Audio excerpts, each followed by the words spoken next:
Hai, Assalamualaikum movie lover semua. Saya harap korang dalam keadaan baik-baik saja semasa musim COVID-19 ini. Ketok Channel akan memberikan ulasan movie yang bertajuk Midnight Runner. Filem ini ditayangkan pada tahun 2017. Filem ini juga mempunyai genre action dan komedi. Okey, moh kita. Okey, lanjut ke sinopsis ringkas. Cerita ini mengisahkan tentang Park Seo Joon dan Kang Han-nun yang berlari sepanjang malam kerana dikejar oleh banyak pihak. Dalam filem ini, pelbagai komedi dan gag terlatah mereka akan muncul dalam cerita Midnight Runners ini. Okey, jadi apa yang berlaku adalah kedua-dua pelajar ini memasuki Universiti Polis Nasional Korea yang telah menyaksikan penculikan berlaku tepat di hadapan mereka. Oleh itu, mereka berdua terpaksa menyamar untuk menyelamatkan mangsa dan mengungkap semua kebenaran. Sepanjang perjalanan, mereka menemui banyak pelajaran dan pembelajaran serta kebenaran yang tidak dapat dijelaskan. Termasuk yang paling penting ialah betapa pentingnya erti persahabatan. Okey, macam mana? Menarik kan? Jadi kepada yang masih menonton, teruskan menonton. Sila like, share and subscribe channel saya untuk mendengar lebih banyak ulasan cerita yang menarik menanti korang. Jangan lupa juga tekan tombol notification juga ya.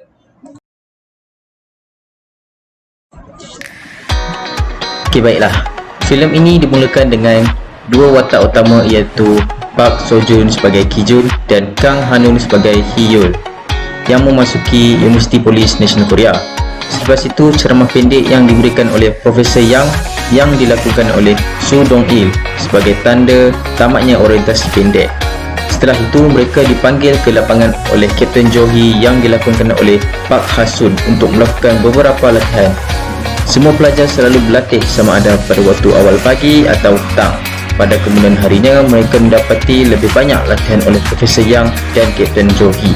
Tetapi yang paling penting adalah hari terakhir latihan di mana semua pelajar akan berjalan di gunung dan kembali dalam masa 1 jam.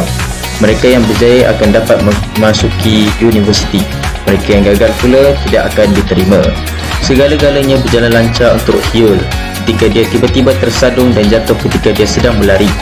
Ketika itu, Ki Jun seorang saja yang sudi untuk membantu Hyul sehingga ke garisan penamat.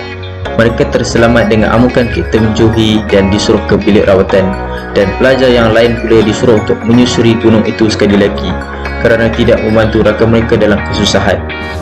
Di ruang sakit, mereka membuka cerita masing-masing. Ki Jun memberitahu bahawa dia ingin memasuki universiti ini kerana masalah kewangan, manakala Hyul pula ingin merasakan sesuatu yang berbeza daripada laluan yang biasa yang diambil oleh rakan-rakannya. Maka bermulalah kisah persahabatan antara Ki Jun dan Hyul. Setelah 2 tahun berlalu, mereka menjalani hari-hari yang biasa dengan aktiviti harian yang sama. Pada suatu hari, mereka mempelajari kelas pertahanan diri yang diajar oleh Profesor Ha yang dilakonkan oleh Lee Jun Hyuk. Mereka hanya tertawa saja dengan gelagat Profesor Ha yang seperti berpura-pura merasakan bahawa tekniknya itu berkesan dan berhasil. Pada suatu hari, mereka ingin keluar kerana berniat ingin mencari teman wanita di sebuah kelab malam yang diberitahu oleh rakan sekelas mereka yang bernama Jae-ho yang dilakonkan oleh Bae Yora. Setelah tiba di sana, mereka cuba untuk mendekati beberapa orang gadis, tetapi malangnya kesemuanya gagal. Hal ini kerana mereka kelihatan tidak menyukai anggota polis kerana bagi mereka, pekerjaan polis tidak akan membuatkan seseorang itu mempunyai kehidupan yang senang dan mewah. Tidak lama selepas itu, Ki Jun dan Hyul pun beredar dari situ. Untuk menceriakan diri mereka, Hyul dan Ki Jun pun memutuskan untuk pergi ke kafe internet iaitu PC Bang, di mana mereka akan bermain Overwatch. Dalam perjalanan, mereka berjalan melewati seorang gadis. Lalu mereka pun mengikuti wanita tersebut atas tujuan untuk berkenalan. Tidak sangka keadaan menjadi buruk apabila gadis itu diculik oleh beberapa orang lelaki yang tidak dikenali dengan menaiki van. Maka bermulalah perjalanan mereka untuk mencari wanita itu tanpa bantuan pihak polis. Mereka bertujuan jejak barang yang terjatuh dari wanita itu sehinggalah mendapat maklumat bahawa dia pernah bekerja di bangunan yang berdekatan dengan kedai wanita. Oleh itu, mereka pun bergegas ke tempat itu. Hyul pun memasuki bangunan yang merupakan salon pembersih telinga bagi mendapatkan info lanjut tentang gadis yang diculik itu. Setelah mendapat maklumat, mereka pun terus menuju ke sebuah pangsapuri kecil dan bercakap dengan pemuda yang membuka pintu itu. Mereka pun memberitahu lelaki tersebut bahawa Yung Jung, iaitu gadis malang itu tadi, telah pun diculik. Pemuda itu pun dengan cepat mengetahui apa yang sedang berlaku dan terus melarikan diri dari unit pangsapuri melalui tingkap belakang. Disebabkan itu, Ki Jun dan Hyul pun berpisah untuk mengejarnya. Pada akhirnya, lelaki itu ditangkap dan diinterogasi. Setelah memperoleh maklumat mengenai Yung Jung dari lelaki itu, mereka mendapati bahawa dia telah menjual Yung Jung kepada lelaki lain yang bernama Gun Ho sebagai pertukaran wang tunai. Selepas itu, Ki Jun dan Hyul pun meneruskan perjalanan untuk menangkap penculik tersebut dengan menaiki teksi. Kawasan itu terletak di kawasan keceranan yang sangat berbahaya, di mana hanya kebanyakan orang Korea Cina sahaja yang tinggal di situ. Pemandu teksi juga memberi amaran kepada mereka tentang bahayanya kawasan keceranan itu sebelum meninggalkan mereka di sebuah restoran.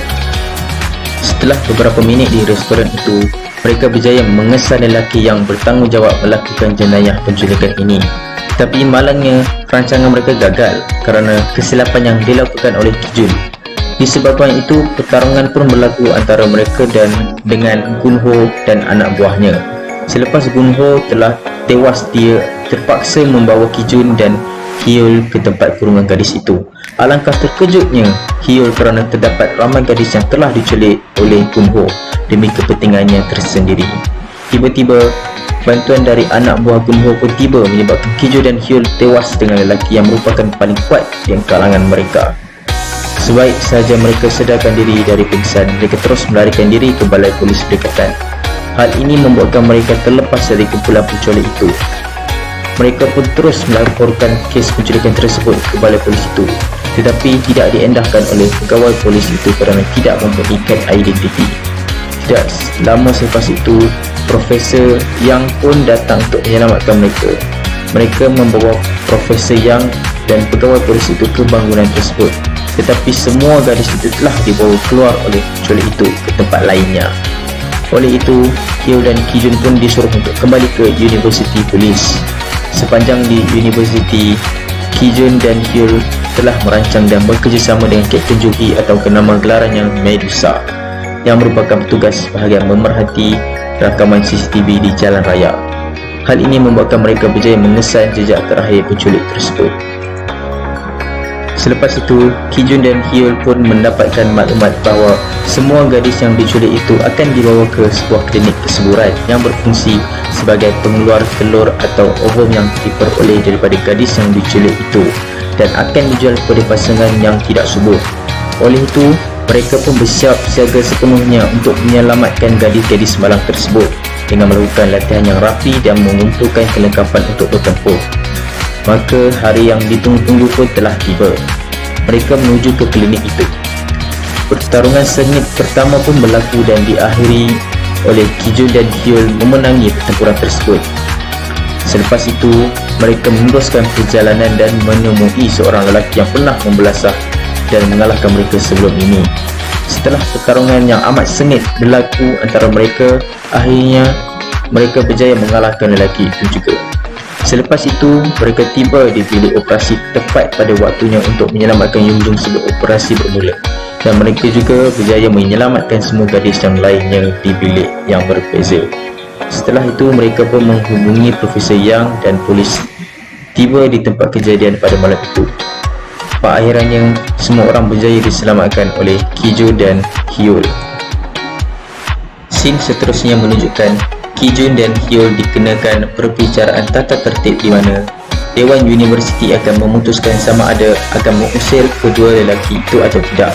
Setelah perbalahan berterusan berlaku, ada antara mereka yang menyokong dan ada antara mereka yang menentang pengusiran kedua-dua pelajar tersebut. Lalu Profesor Yang mengemukakan pemikirannya untuk mereka tetap tinggal di Universiti Polis ini, dan pada akhirnya dia berjaya meyakinkan semua orang untuk membenarkan Ki Jun dan Hyul untuk meneruskan pembelajaran di sini, tetapi dengan syarat mereka harus tinggal di universiti ini selama 1 tahun lagi dan melakukan 500 jam tahanan. Scene terakhir menunjukkan kedua-dua mereka yang sedang melakukan kerja amal bagi menyelesaikan waktu penahanan mereka. Tanpa disedari, Junjung pun muncul dan ia terus memeluk kedua-dua lelaki itu dan mengucapkan terima kasih kerana telah menyelamatkan nyawanya. Dan tamat. So, terima kasih kepada semua penonton yang menonton sampai habis. InsyaAllah lebih banyak movie review akan dibuat selepas ini.